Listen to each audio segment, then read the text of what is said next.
Alhamdulillah, Alhamdulillahi Rabbil Alameen, Wassalatu wassalamu ala Rasul al-Kareem, wa ba'd.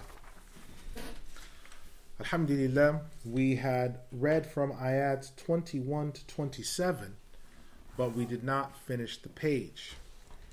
We reached the concluding passages on the incident of Ifk, and so now we're going to be carrying through from Ifk and going to the next ayah, in which the Imam says, I'll just give the ayah again and then go over what the Imam says. So Imam Al-Jawzi rahimahullah, he says, the ayah regarding entering habitations and greeting people runs in the following way: يا أيها الذين آمنوا لا تدخلوا بيوتا غير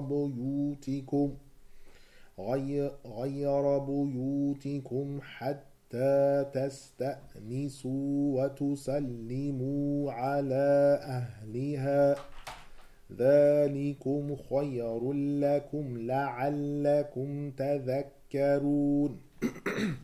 You who believe, do not enter houses other than your own until you first seek permission and send greetings upon their inhabitants. That is better for you, so that you might remember. Surah An-Noor, the 24th Surah, ayat 27. The Exalted One, when he has said, do not enter houses other than your own. We had previously mentioned about the scholars of commentary mentioning the reason for the revelation of this ayah is that there was a woman from the helpers who came to the Messenger of Allah sallallahu alaihi wasallam and said, Messenger of Allah, I was in my house without my outer coverings on, and I didn't want anyone to see me. But there's always a man from my family who comes in at the time where I do not want to be seen. It was due to this incident that the ayah was sent down, as recorded by At-Tabari. Abu Bakr said after the revelation of this ayah, Messenger of Allah, is it the case that ruins or habitations in which there is no one living in them, we have to exercise the same ruling? The ayah that came down in response was, there is no harm upon you in that you enter houses that are not inhabited. And so the Exalted One says, فَإِن لَمْ تَجِدُوا فِيهَا أَحَدًا فَلَا تَدْخُلُوهَا حَتَّى يُؤْذَنَ لَكُمْ وَإِن قِيلَ لَكُمُ ارْجِعُوا فَارْجِعُوا هُوَ أَزْكَى لَكُمْ وَاللَّهُ بِمَا تَعْمَلُونَ عَلِيمٌ. لَيْسَ عَلَيْكُمْ جُنَاحٌ أَن تَدْخُلُوا بُيُوتًا غَيْرَ مَسْكُونَةٍ فِيهَا مَتَاعٌ لَكُمْ وَاللَّهُ يَعْلَمُ مَا تُبْدُونَ وَمَا تَكْتُمُونَ. قُل لِّلْمُؤْمِنِينَ يَغُضُّوا مِنْ أَبْصَارِهِمْ وَيَحْفَظُوا فُرُوجَهُمْ ذَلِكَ أَزْكَى لَهُمْ إِنَّ اللَّهَ خَبِيرٌ بِمَا يَصْنَعُونَ. وَقُل لِّلْمُؤْمِنَاتِ يَغْضُضْنَ مِنْ أَبْصَارِهِنَّ وَيَحْفَظْنَ فُرُوجَهُنَّ وَيُبْدِينَ زِينَتَهُنَّ إِلَّا مَا ظَهَرَ مِنْهَا وَلْيَضْرِبْنَ بِخُمُرِهِنَّ عَلَى جُيُوبِهِنَّ ولا يبدين زينتهن إلا لبعولتهن أو آبائهن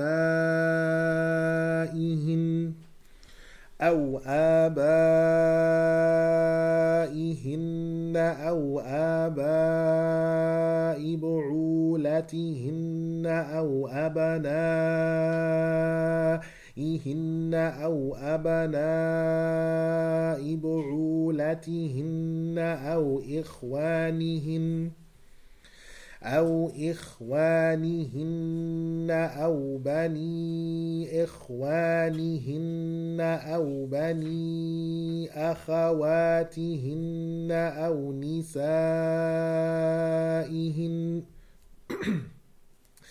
أو نسائهن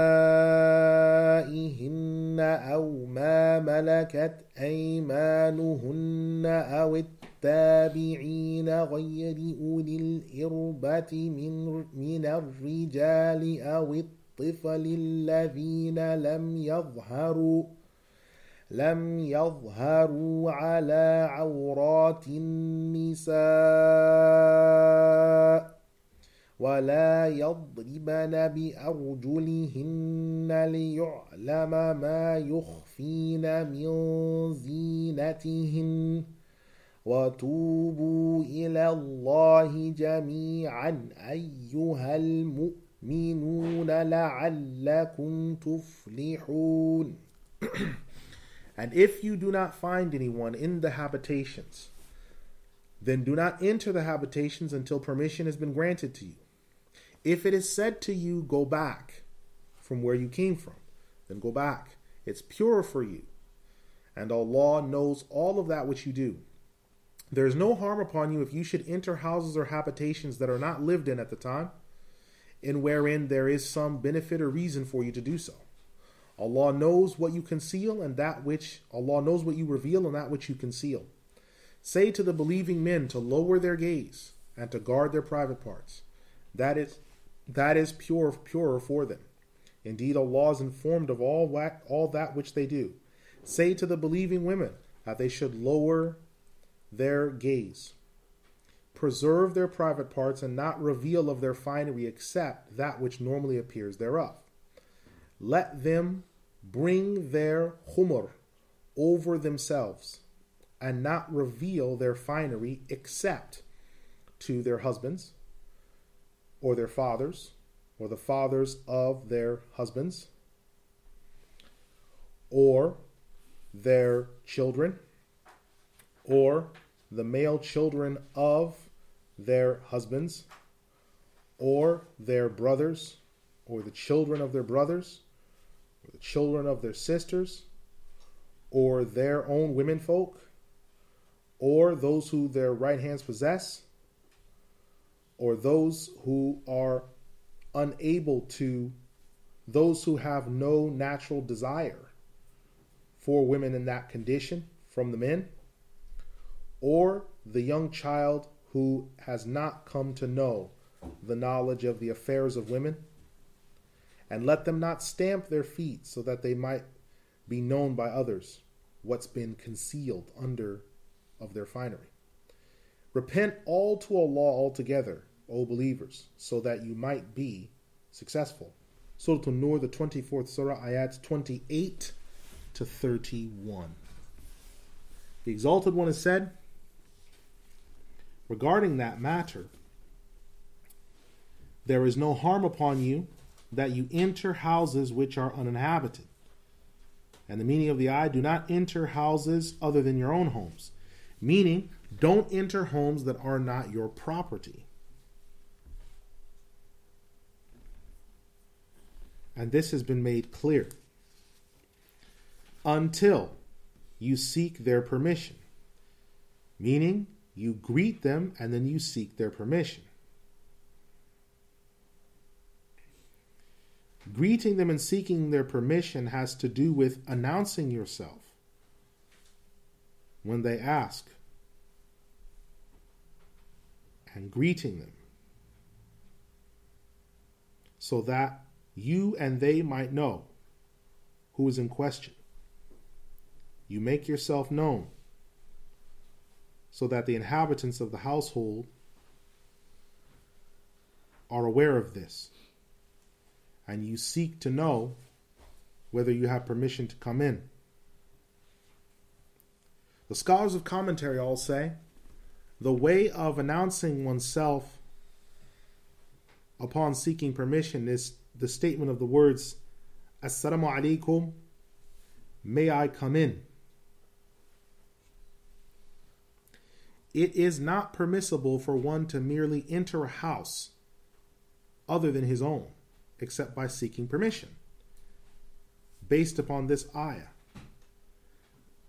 When the Exalted One says, that's better for you, meaning it's better for you than going in without permission,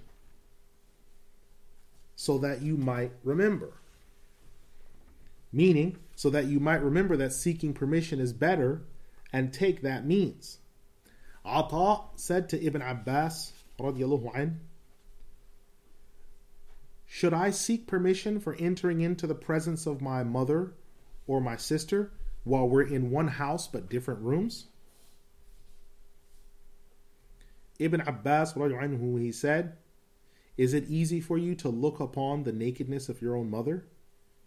He said, no, absolutely not. I would not want such a thing. Or your own sister?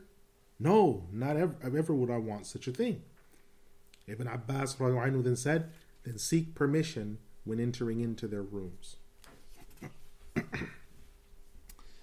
The Exalted One has then said, and if you do not find therein anyone, meaning if you found the habitations empty,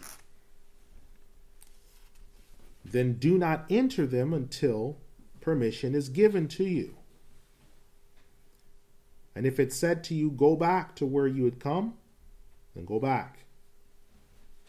Meaning,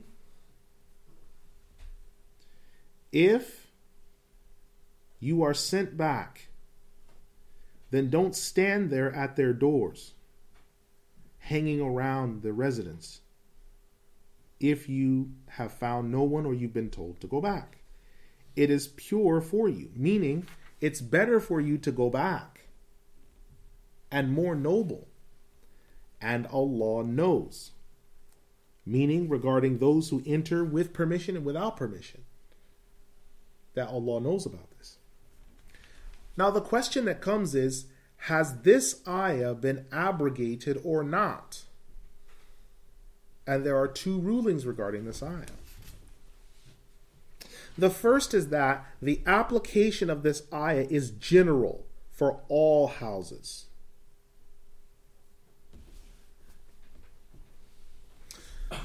But the ruling was abrogated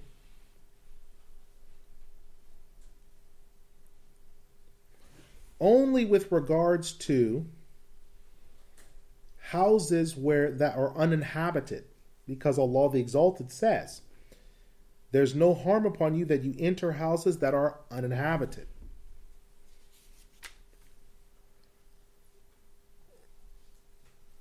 And this was narrated from Al-Hasan al-Basri and Ikrimah ibn Abi Jahl. The second position is that these two ayat are not abrogated, they are decisive. In a house that's inhabited, whether it has people or empty, it's a condition for entrance into the house that one seeks permission.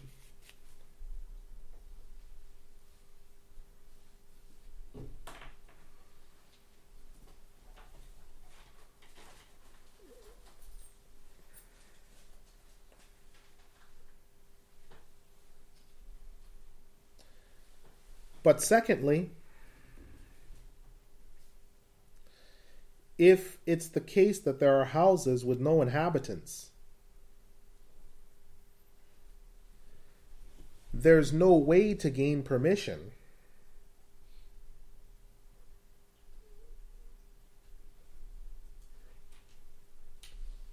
So one may enter in that case.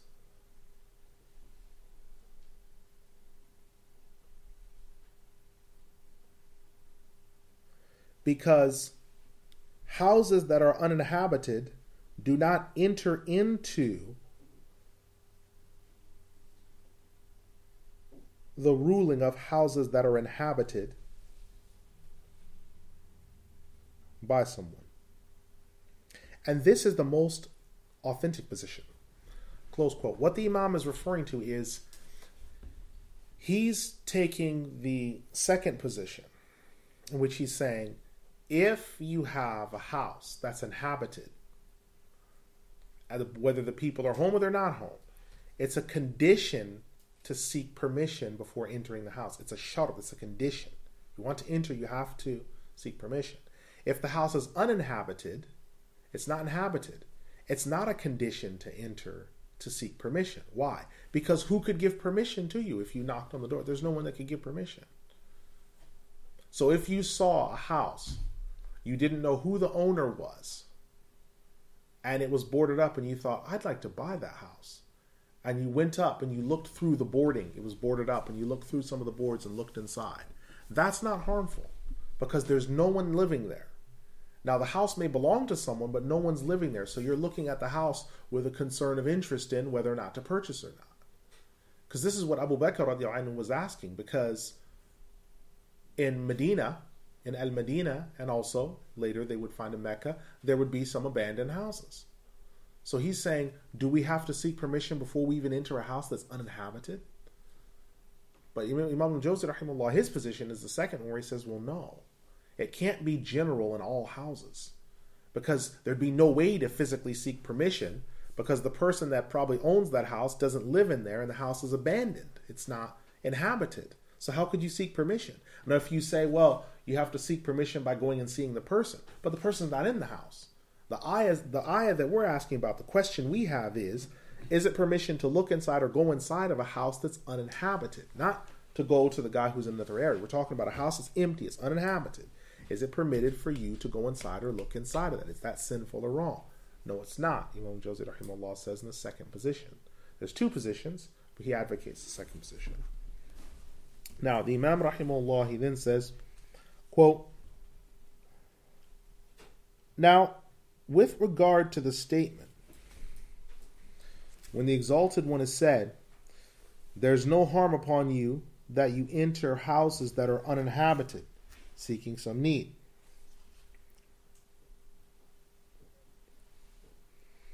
There are 5 things that we want to say about this. Houses that are and abodes that are uninhabited are firstly, number 1.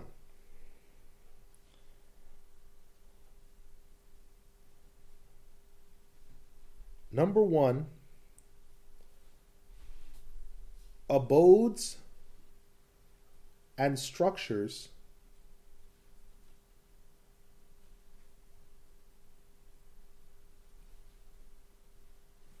where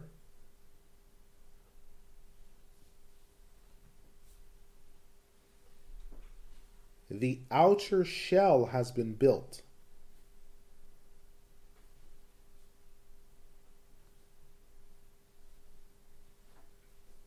but is uninhabited.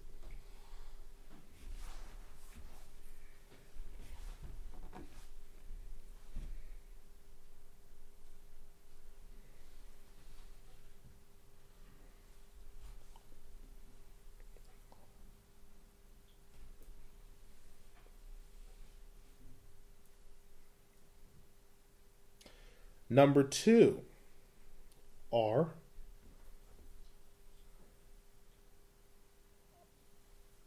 abodes that are in ruins. Abodes that are in ruins.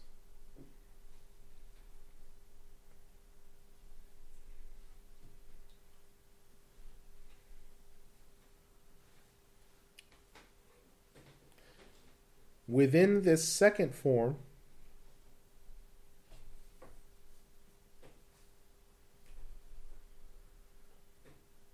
also falls toilets, which are included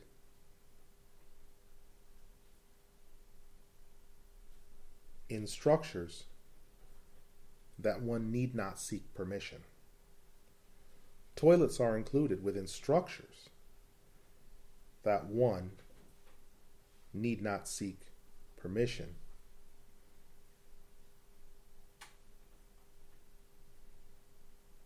Because he is coming to urinate or defecate.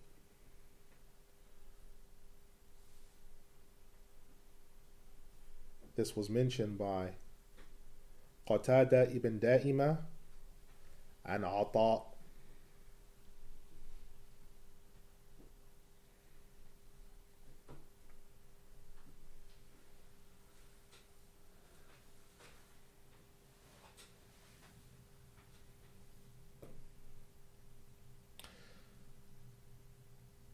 The third type of abodes are abandoned houses in Mecca.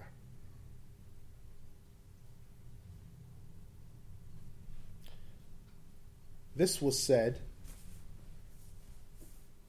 by Muhammad ibn Al-Hanafiyyah, the son of Ali ibn Abi Talib.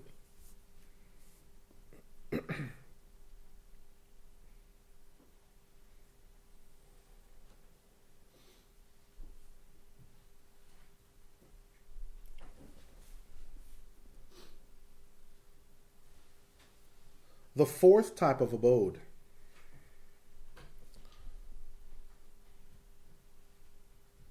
are the shops of the merchants.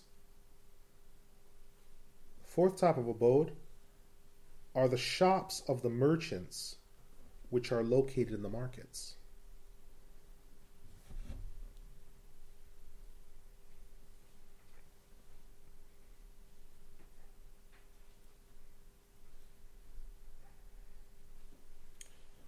So this was mentioned by Ibn Zayd.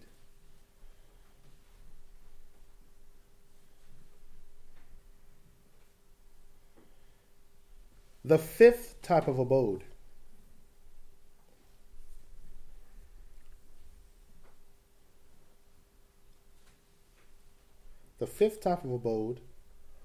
are all abodes that are uninhabited.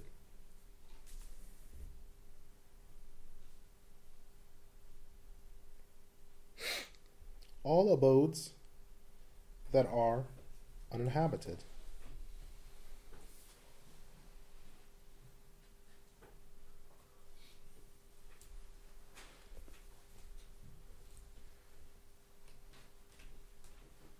The reason for this is that seeking permission can only be for an abode where someone lives there.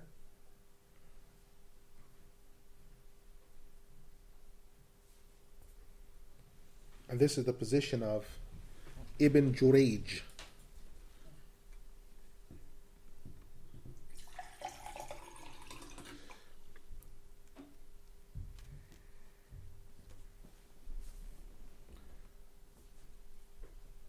Now, when the Exalted One says, there is no harm upon you entering houses that are uninhabited, فِيهَا مَتَاعٌ لَكُمْ, in which there is some outcome for you. What is the meaning of this expression, outcome for you? There are three meanings of the word outcome for you.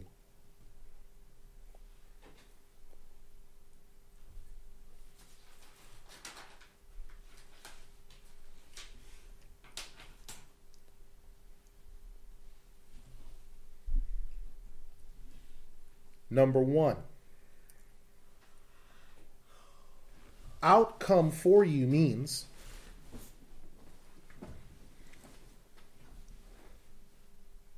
you're looking to buy or sell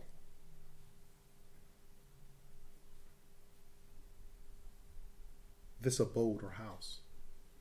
You are looking to buy or sell this abode or house.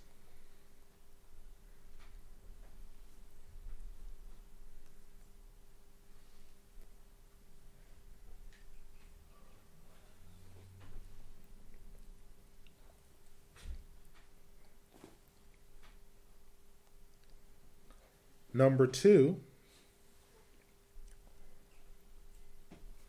the place is a toilet that is used for that purpose alone. So, seeking an outcome for you means to relieve yourself from feces or urine.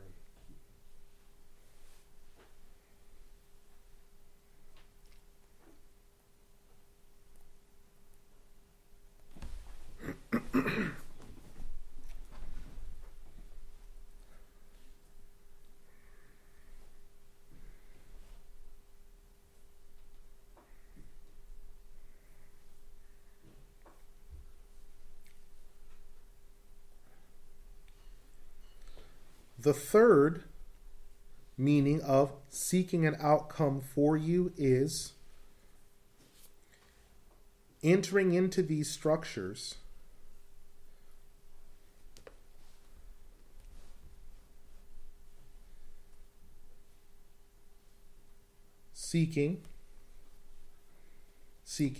entering into these structures, seeking protection from the heat or the cold.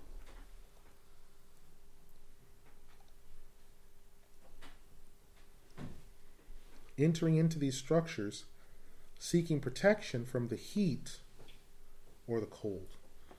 Close quote. So very quickly then, the 5 meanings of this ayah.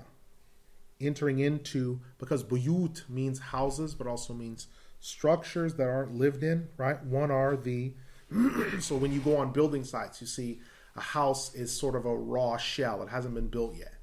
There's no harm. You don't have to seek permission. So every time as a workman, if you're coming there to do work, to put an insulation, to lay carpet, you don't have to call the owners and say, is it okay if we come down today? You don't need to do that because it's uninhabited. No one's living there. And the transaction has already occurred because the building of those houses from the beginning and end of the transaction is something that was already done, so it's a completed action.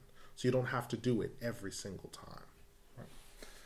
The same thing is number 2, ruins. So you're going into the ruins, like the pyramids of Giza. Now, let me mention this. The custodians of the pyramids are still alive. As for the pyramids in terms of their national treasures and such, that's controlled by the Egyptian government. But the actual custodians, people who were descendants of the pharaonic dynasty, they are still alive. And they still have sacerdotal authority over those structures. But they don't require the Egyptian ministry to have to seek permission from them every time tourists come or anything, because they're ruins. They're ruins. They're not used for the purpose they were originally used for anymore. Just as much as the same thing if you go down to the local store. You don't have to seek permission to come into the store unless there is a buzzer system. So you don't have to come into your local supermarket and say, may I come in please? Or to seek permission from the front door. Because it's a place, the market, it's not inhabited. No one lives in Sears. No one lives in the Bon Marché. No one lives in Kmart. No one lives in Sainsbury's. No one lives in Marks and Spencer's. No one lives in Saks Fifth Avenue. No one lives at those places. That's not what they're there for. They're buyut in the sense that people are present for a period of time, but people do not live there. So there's no harm in you entering in. The fourth, or the next thing, is all houses where no one's living therein, right? And then he gives examples of all houses where no one's living therein, or structures, which are when you're looking to buy or sell. So if you're being shown a house, you don't have to knock before coming in if you've gone in behind the estate agent or say, do you have permission to show me this house? That's something that's understood from the transaction. Because someone couldn't be an agent unless he had permission to show you the house. So you don't need to ask every house you go to, do you have permission? Who gave you those keys? You don't have to do that. You just enter in, right? Buying and selling. Secondly is going to the toilet. So you don't have to seek permission unless you see the stall door closed. If the stall door is closed, you don't say, oh, no, the ayah says if you enter into any structure or building, I'm going in. You don't do that. If you see it's closed, you obviously know it's either out of service or it's occupied by someone. But before you come to the stalls, entering into the bathroom, you don't have to ask the person that owns the market, excuse me, is it okay if I enter into your bathrooms? You might ask, do you have any customer toilets? That's permitted. Do you have customer toilets? No, I'm afraid we don't, sir. We only have staff toilets. Okay. But after you've been given the answer to your question, yes, sir, we do have customer toilets. They're located over there. Then you don't knock before you go over there. You don't have to do that, right? You don't have to do that. Seeking refuge in buildings or houses to escape the heat and the cold. It's raining outside. There's a supermarket with an extended canopy roof, and you stand under there while it's raining to get time enough to hope that the rain passes. Do you have to go inside and ask the guy, do you mind whether I benefit from the shelter coming from your restaurant or your market to stand under it until the rain passes? You don't have to do that. You don't have to do that, because that's a main public thoroughfare place, and that canopy that's going over that you're shielding yourself with, it's not being lived in. It's not lived in. Now, if you're someone homeless and you're doing it, now you're actually living on that spot, and that could be a dispute. What we're talking about right now, what Allah is giving us, is property laws. Laws of property law and public property and ownership. Right? Public property and ownership. That's what we're hearing right now in the revealed law. So if someone homeless comes and he sleeps like in the doorway of a market, or he sleeps in the doorway of a supermarket or a store, now the store owner can say, I don't want you here doing this. You can't be here. He can do that, because he's blocking the ability of the business to happen. He's staying there when that place isn't meant to be stayed in. That's true. He can do that. He can do that. So that's a different issue. Now, the Imam carries on. He says, quote, the Exalted One then says, say to the believing men that they lower their gaze. Now, the ayah, say to the believing men, يَغُضُّوا مِنْ أَبْصَارِهِمْ, that they lower from their gaze. It's literal. Now, does this ayah, in the use of the word min, which is a particle, a harf jar, and it's making the words to come after majroor, what is its application? Firstly, that it's connecting the whole statement. It's being connected to the whole statement. And number two, that the person in question is not being commanded to lower his entire gaze. He's only being commanded to lower his gaze from what is not permitted for him to look at. Just look at the other ayah. And they preserve their private parts. Meaning, from that which is not permitted for them. And this is the position of the vast majority. Second is, they preserve their private parts from that which could be seen of them. So it's a command for them to cover the private parts, as said by Abu Aliya and Ibn Zayd. Close quote. Now this was revolutionary when I was in the Mahad and I first heard this. You hear it from Al-Jawzi, but it was also mentioned by Taqiyuddin ibn Taymiyyah and Muwaffaq ibn Qudama. The ayah in question, وَقُلْ لِلْمُؤْمِنِينَ يَغُضُّ مِنْ أَبْصَارِهِمْ, that they lower some of their vision. Min is tab'id, it's partitive. It doesn't mean that the vision is lowered throughout the entire time. So some slaves of Allah understand that, lower the gaze means that you're just looking down at the ground and your head's low while you're walking. That's not what the ayah means. If the ayah was to be mutlaq, where it was to be absolute, it would have been قُلْ لِلْمُؤْمِنِينَ يَغُضُّ أَبْصَارَهُمْ, that they lower their gaze totally. The prohibition in the ayah is that you lower your gaze from looking at things that are impermissible for you to look at. So it doesn't mean when you're walking that you can't look straight away, because some slaves of Allah have said, when you're going down the street and when you're walking, you must lower your gaze. Why must I lower my gaze? I'm walking. I need to be able to see where I'm going. So there's some slaves of Allah among the men and the women that when you see them walking, they're walking down the street. And this happened. When I first went into Mahad, one of the teachers, he saw us doing this. He said, what are you doing? Is there something on your shoes? Or is there something on the floor? And we said, no, we're lowering our gaze like the ayat says. He says, read the ayat again. He says, notice the word min that's there. It's tab'id. It's partitive. It doesn't mean that you're lowering your gaze at all times when you're walking around. It means you lower your gaze from things that are impermissible for you. Because right following after that is, and they preserve their private parts. So that means that you're lowering your gaze from anything that's haram to look at. You lower your gaze from porn.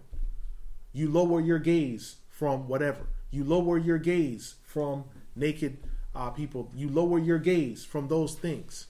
But it doesn't mean that you just lower your gaze at all times, because you're going to get into a car accident if you're driving. You're going to get hit by a car if you do that and you're crossing the street. You're going to bump into people, because I used to do that until it was explained to me and taught to me. I used to bump into people. I used to bump heads with people that were also lowering their gaze.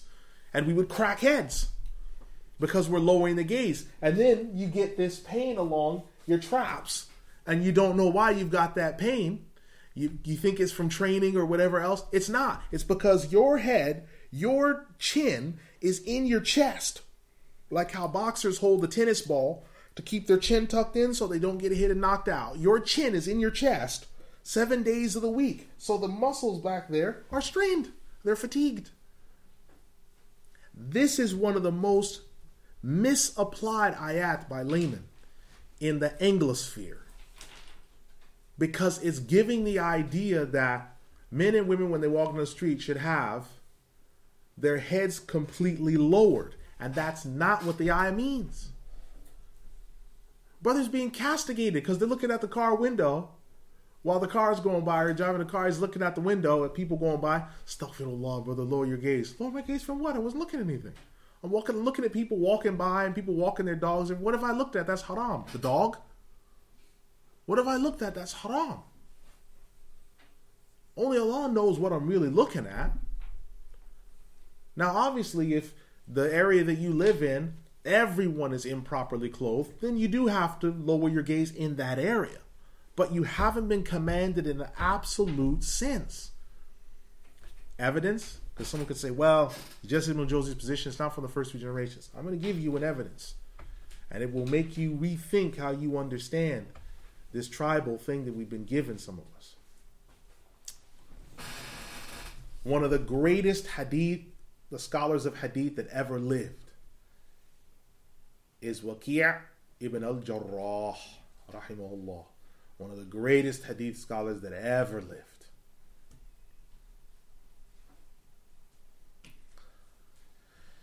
Imam al-Shafi'i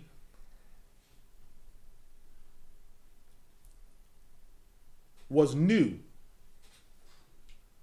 to Iraq in his youth, because he's half Egyptian, half Ghazan. He came to Iraq as a young man. Now, when he came to Iraq as a young man, the Muslims of Iraq in Kufa, the women had sandals that had no backs to them. So when the women walked, the sandals clapped in the back and you could see the soles of their feet.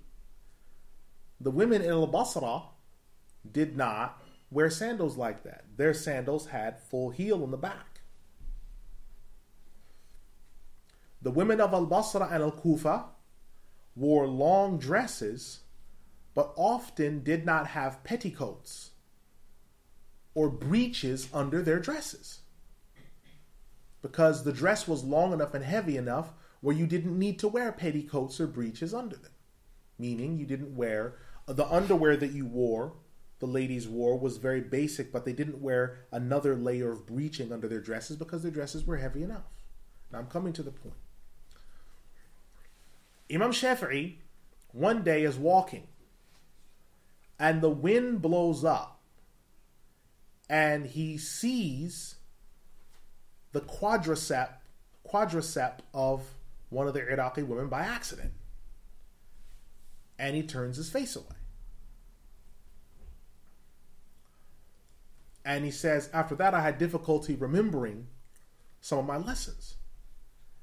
And I went to my teacher, Al-Bakri, and I complained, and he said, abandon all things that could take your gaze to the impermissible.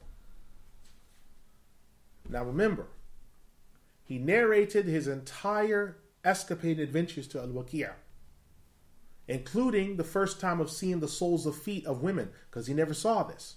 When he came from Egypt and other places where there were Muslims, those women were not showing the soles of their feet, because those women were not showing the soles of their feet in Egypt, and their slippers and their sandals and things. They did not do that. So he gets to Iraq, to Al-Kufa, and sees this the first time. It surprises him. His teacher doesn't upbraid him at that point. He doesn't upbraid him. Why? Because that's not haram. You're seeing the soles of someone's feet. That's not haram. You see someone's feet, that's not haram. He's not upbraided at that point. He is upbraided, though, when the wind kicks up and by accident he sees the woman's quadricep, but his eye lingers a little bit longer. Why? Because it's haram to look at the quadricep. It's haram to look at the quadricep. And that is the prohibition. That is the prohibition in place that we have to understand. So Imam Shafi'i couldn't have seen those things if his head was down like this. His head would have had to have been up, looking straight forward, watching his way while he's walking. Otherwise, he couldn't have accidentally seen anything. Why? Because his head would have been down. He couldn't have seen any feet. He couldn't have seen a quadricep. If his head was down, like how certain people tell you that you need to be as a Muslim, if his head was completely down while he was walking down the street, he couldn't have seen the feet of the women of Iraq, which I said, I'd never seen this before in my life.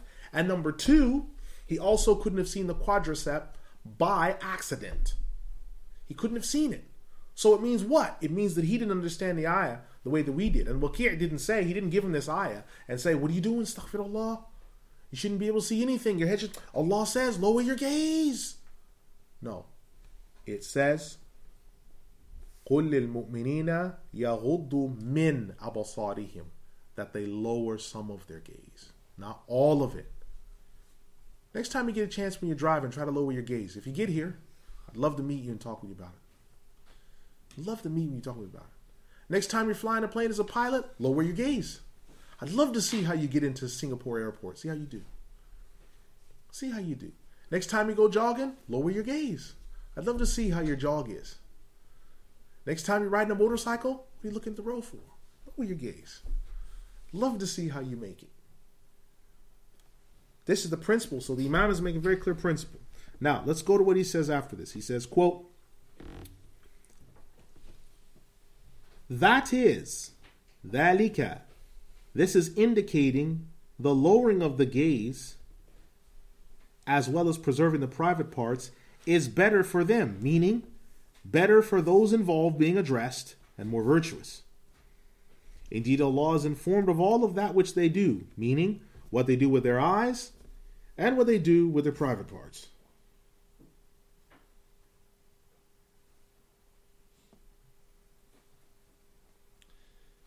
Then he commanded women with the same thing that he commanded the men with.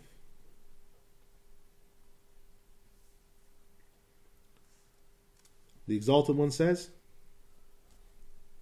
and they should not reveal their finery.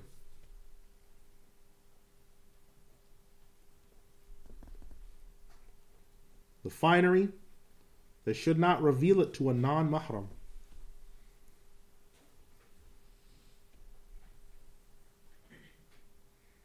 Now the finery is of two types. The finery is of two types.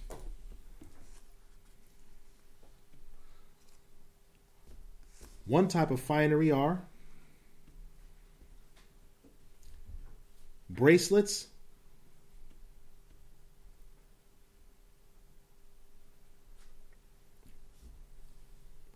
earrings,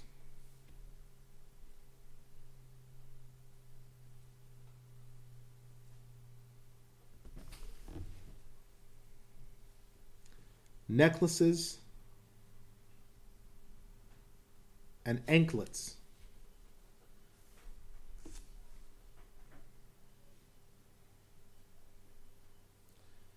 This finery should be concealed as much as possible.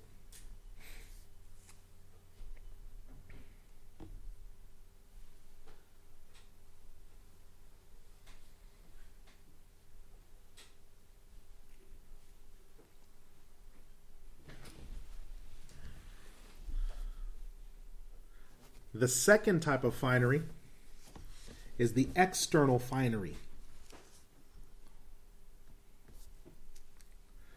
There are 7 things we can say about this type of finery.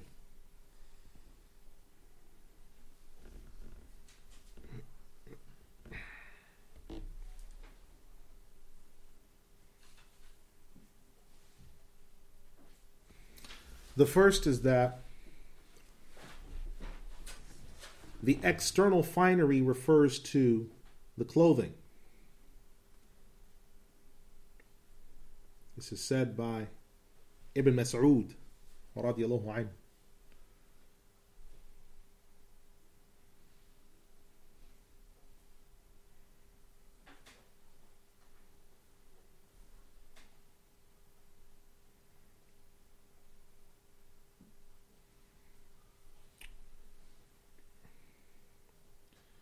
The second is that it is the external finery that may be exposed is the palms of the hands,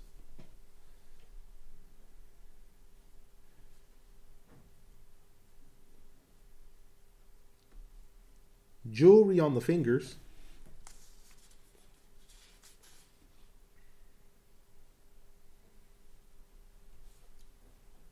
and the face.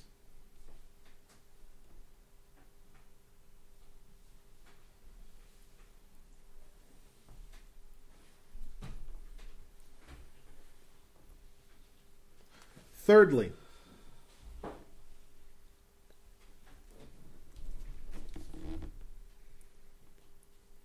it is the eyeliner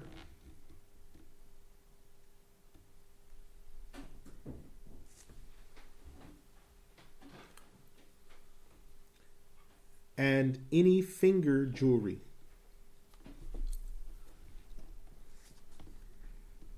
This was mentioned by Ibn Abbas radiyallahu anhu.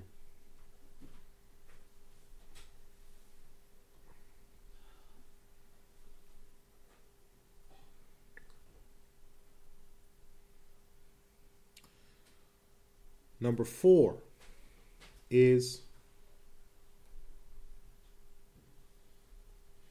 referring to the armband bracelets, which women wear with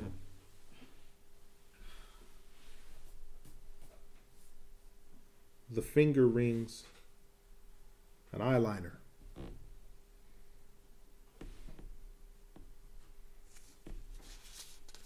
This was mentioned by Al-Miswar ibn Makhrama. Al-Miswar ibn Makhrama.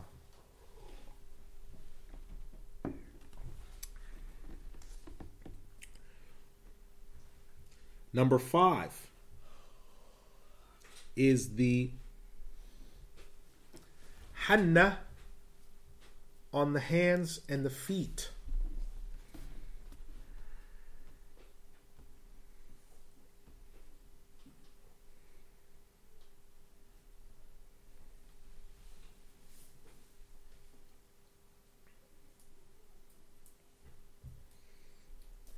And this was mentioned by Mujahid.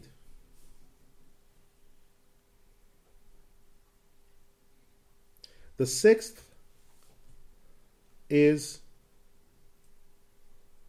mentioned by Al-Hasan al-Basri, wherein he said,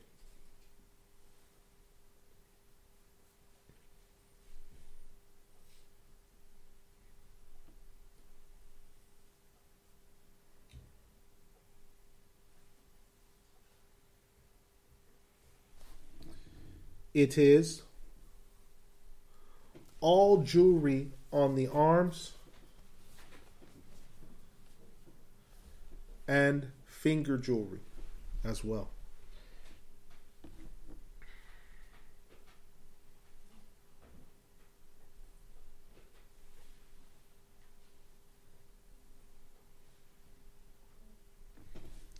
Number 7.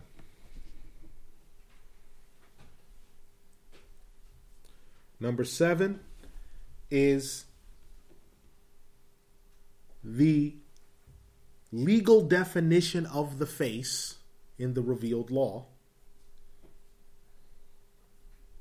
The legal definition of the face in the revealed law. And the hands up unto the wrist joint. Hands up unto the wrist joint.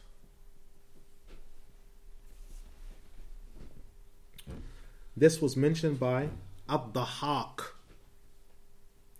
Al-Qadi Abu Ya'la Al-Baghdadi rahimahullah said, the first position is the most dominant one. He meant by that the only finery that should be exposed is the clothing of the woman. Imam Ahmed explicitly mentioned this and said, the external finery of the woman is the clothing. All the rest of her should be covered, even if it is a nail or a fingernail, from the view of non-mahram. Now, this prohibition serves as a warning from looking at strangers that are women without reason.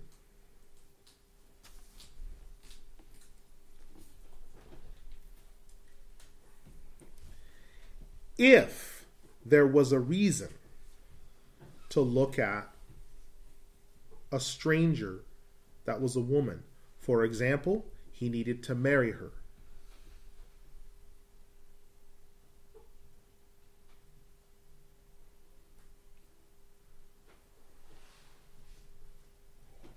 or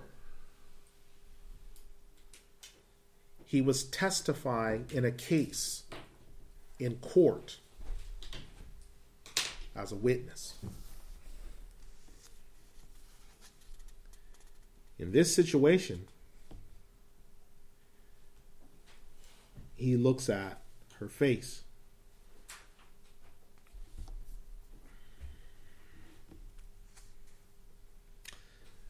As for looking at a woman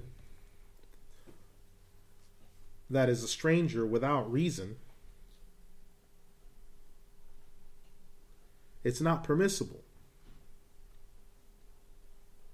whether it's with desire or without desire.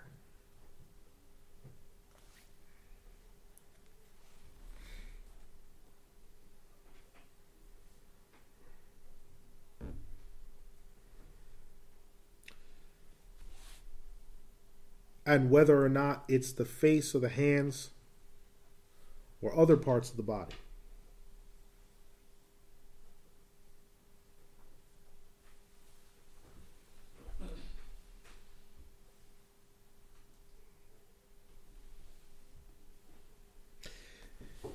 If it should be said,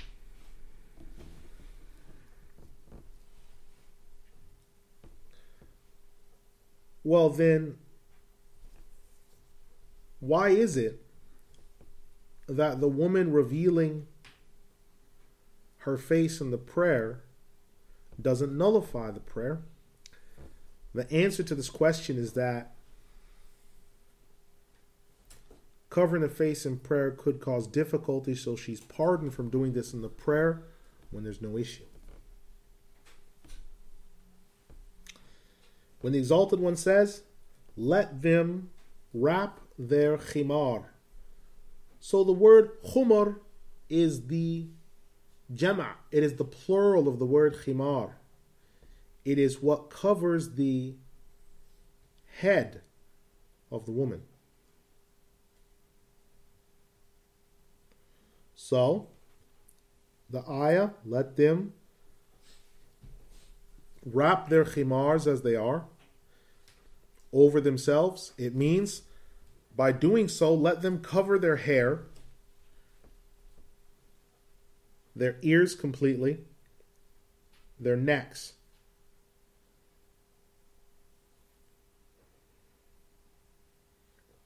Close quote. Now what this refers to is, in order to understand the prohibition, in the Quran, there are 4 ayat regarding hijab. There are 4. The revelation of the hijab was over a number of years. Now, the only way to properly understand the ayat about hijab is you have to go back historically and understand how were Arab women dressed historically in the past. Okay.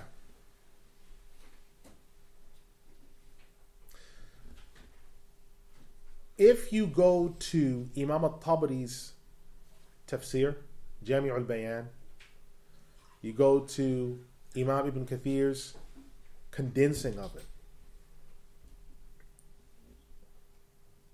you will find that they mention historically the Arab women wore a piece of garment on their head with something over it similar to a tiara. The hair on the sides of the head and the ears and the face would be exposed along with the neck down to the bust line.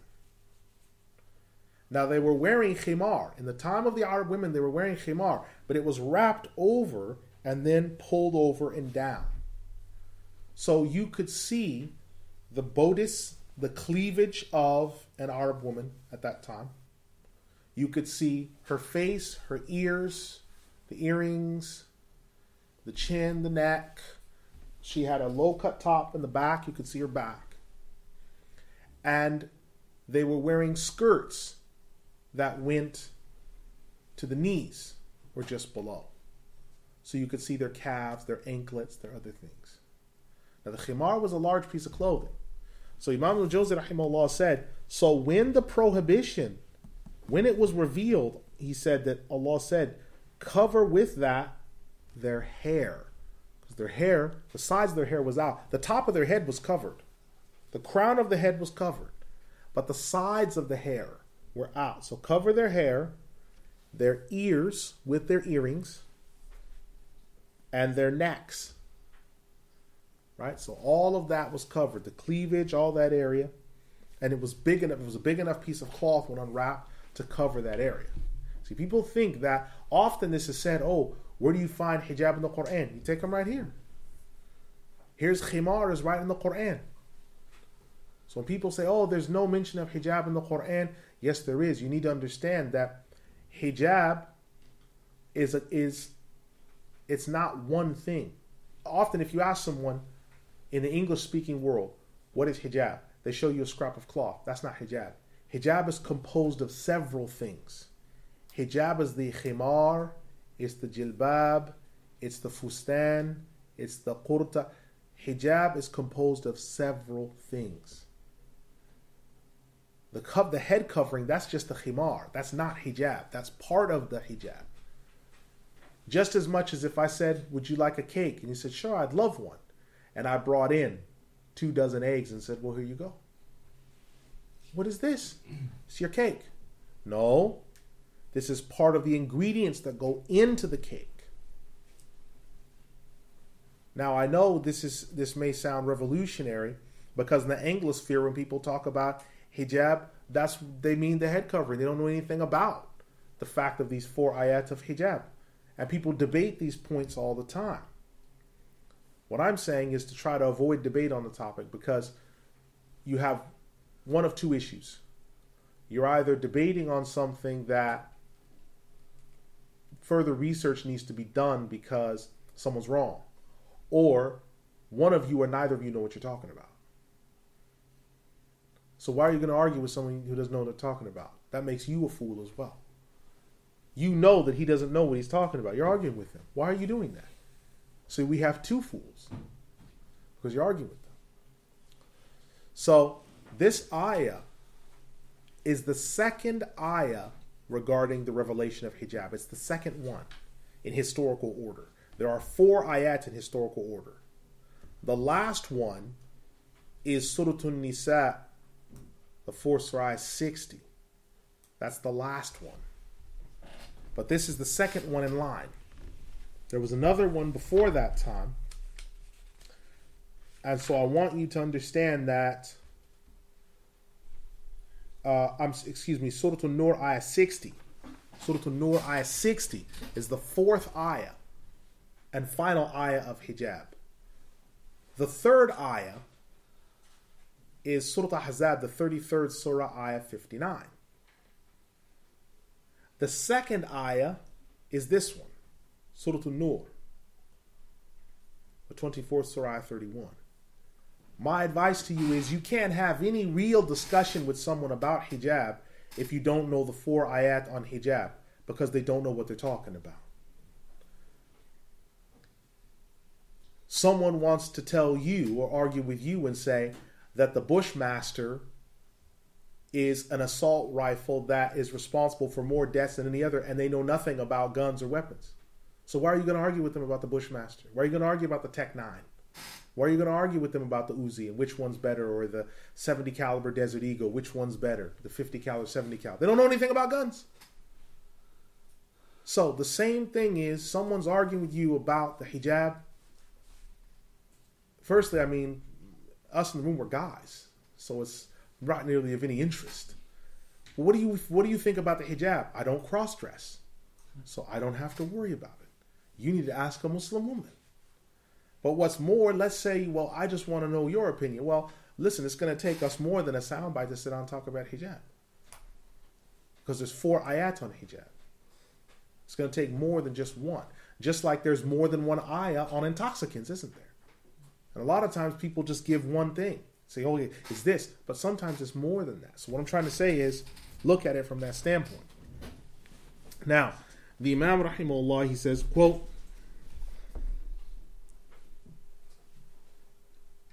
Ibn Mas'ud, Ubay ibn Ka'ab, Ibrahim al-Nakha'i, and Al-A'mash recited, Ala jiyubihinna, instead of Ala juyubihinna. And that they should not reveal their finery, meaning the internal finery, because the external finery are the clothes, which we've already explained. She cannot help but reveal those, except to libu'ulatihinna. Ibn Abbas radiyallahu anhu has said, the women should not take off their outer garments and their khimar except around their husbands. And Allah mentions their husbands, fathers of their husbands, their children, the children of their husbands, their brothers, the children of their brothers, the children of their sisters, or their women folk and such, or their women. Aw nisa'ihinna means the Muslim women. Imam Ahmad rahimahullah, he said, it is not permitted for a Muslim woman to expose the hair of her head in front of the women of the people of the book.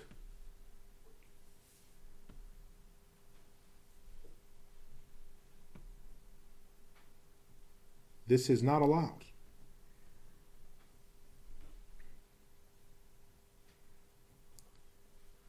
And similarly,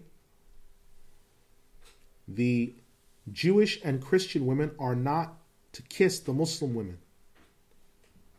because of the danger of them calling the Muslim woman to avarice and sin.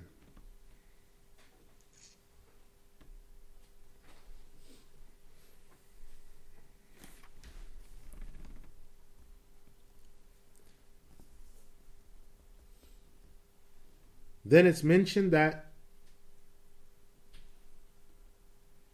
she is not to reveal her finery except to, and then we reach, or those who their right hands possess. Our scholars say the intent here is the female servants, not the male servants. Imam al-Shafi'i rahimahullah has said, however, the male servants also enter under this ruling. So it's permitted for them, for the woman, according to them, to reveal her finery to her male servant, the same as what she would show to her mahrams. Because the madhab of Imam Shafi'i is that the male servants are mahram to her. Now, to us, that's not the case. They're not mahram. It's not permitted. It's not permitted to show anything other than her face and the palms of her hands and such to the male servants when necessary. Imam Ahmed has mentioned this, that it's not permitted for the man to look at the hair of his female servants. This is not viable. Al-Qadi Abu Ya'la has said the female servants are mentioned in the ayah because there was some doubt about whether it was valid for women to show their finery to the female servants, because those that were mentioned before are free, whereas the women that are mentioned besides that may be free or not.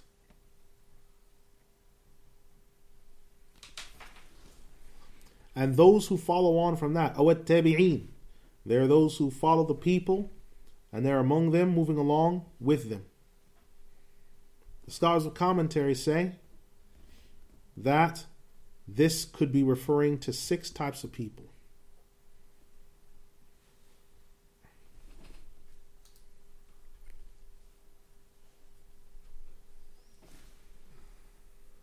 The first are those people who are mentally retarded, who have no desire for the woman or female kind.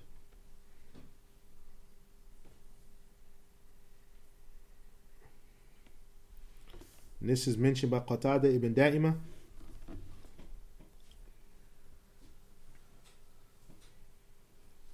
This is also mentioned by Mujahid, who said such people only desire food and have no desire for women.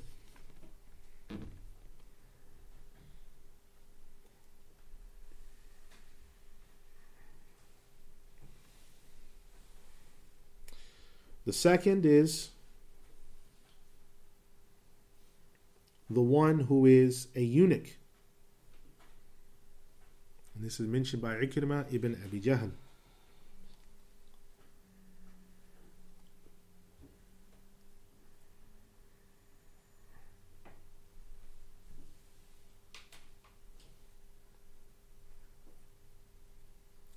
The third is the hermaphrodite. The hermaphrodite could be the one serving the man with food, and he doesn't have desire towards women or have any lust towards them. This is mentioned by Al-Hasan al-Basri.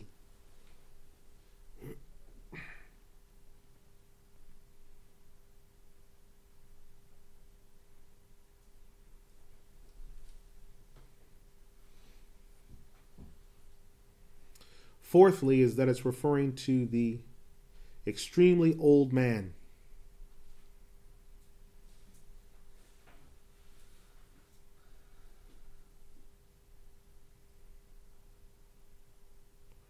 who is beyond his 70s.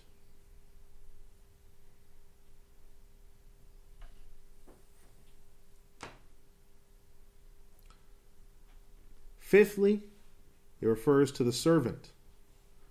This is said by Ibn as-Sa'ib.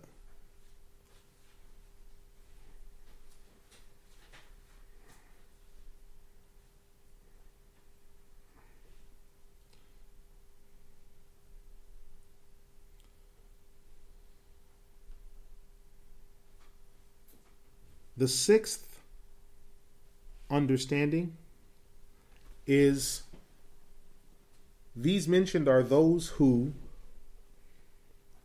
have no desire of women. This could be because of old age,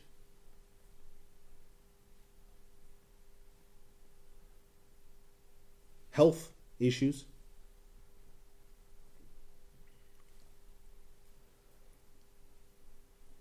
or they are minors under the age of those who would feel desire. This was discussed by Ibn al-Munadi, one of the early students of Imam Ahmad rahimahullah. As the Zajjaj said, you will notice that those who she is allowed to show her finery to